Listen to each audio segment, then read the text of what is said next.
Hi, welcome back to my mini-series on Does Culture Matter in Your Zoom Room? And today I'm going to be talking about relationships, how to build them, how to sustain them, and whether they will last until we can finally meet face to face again. I think the biggest thing that we've lost since taking all our meetings online is the ability to build rapport. So in real life, we respond to cues from other people very naturally. If we've done our homework and anticipated some of the cultural differences that we're going to experience, we won't be trying to make eye contact with people who prefer to avoid it or take an inappropriate gift to a first meeting.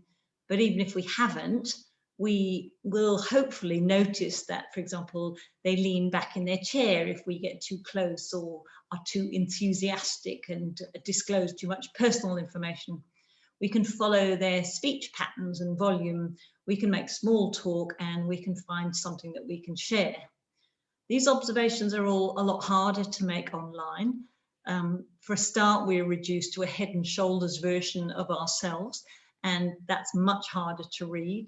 And it somehow seems a bit contrived to be making small talk across the ether, especially without the usual topics such as, have you been to Taiwan before, to prompt us. In many cultures, however, with the Anglo cultures being the notable exception, this small talk is the first stepping stone to the very important business of building a relationship.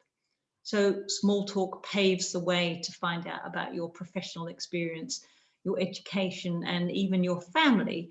And it's this information that helps determine whether or not to conduct business with you. So price, delivery, and so on is, of course, all important as well, but they're not the only or even the main consideration.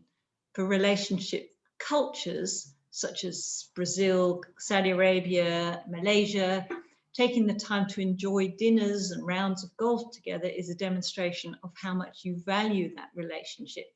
And personally, I don't think the importance of personal relationships is going to change anytime soon.